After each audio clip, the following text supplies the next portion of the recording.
मला अतिशय आनंद आहे की वक्फ सुधारणा जे बिल आहे हे आता लोकसभेमध्ये मांडण्यात आलेलं आहे, त्याची चर्चा चाललेली आहे आणि मला विश्वास आहे की हे बिल निश्चितपणे पास होईल। खरं म्हणजे भारतीय संविधानाच्या प्रिएम्बलमध्ये जो सेक्युलर शब्द वापरला गेलेला आहे त्याचं प्रत्यंतर आपल्याला या बिलामध्ये पाहायला मिळतं।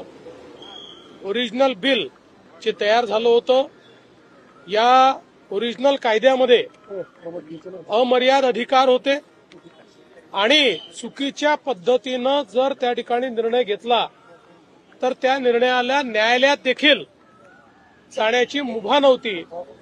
आता या नवीन बिलाने ती मुभा दिलेली आहे, चुका सुधारण्याची संधी दिलेली आहे आणि विशेषतः वक्फ बोर्डामध्ये महिलांना प्रतिनिधित्व मिळालेलं आहे। 3 तलाक नंतर पुन्हा एकदा मुस्लिम महिलांना प्रतिनिधित्व आता वक्फ बोर्डात मिळत आहे। ही एक मला असं वाटतं की अतिशय प्रोग्रेसिव्ह पुरोगामी अशा पद्धतीचं हे पाऊल उचललेलं आहे।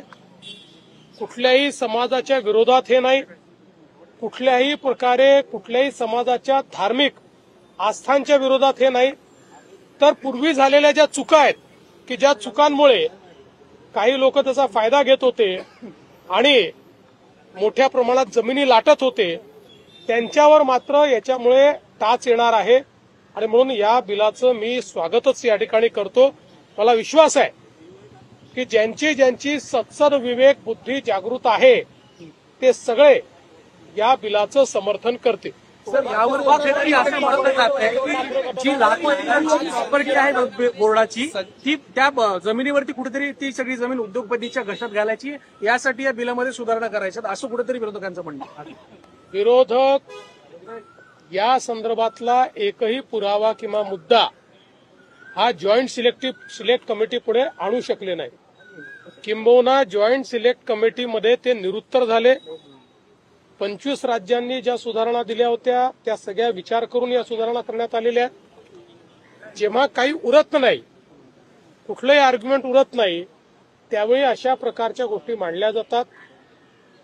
मला असं वाटतं की विरोधकांनी आपल्या छातीवर हात ठेवून जर निर्णय केला तर या बिलाच्या बाजूनेच ते निर्णय करतील, पण त्यांना केवळ लांगुलचालन करायचं आहे, केवळ मतांची लाचारी आहे, त्यामुळे पाय चाटायचे आहेत आणि म्हणून या बिलाचा ते विरोध करतात।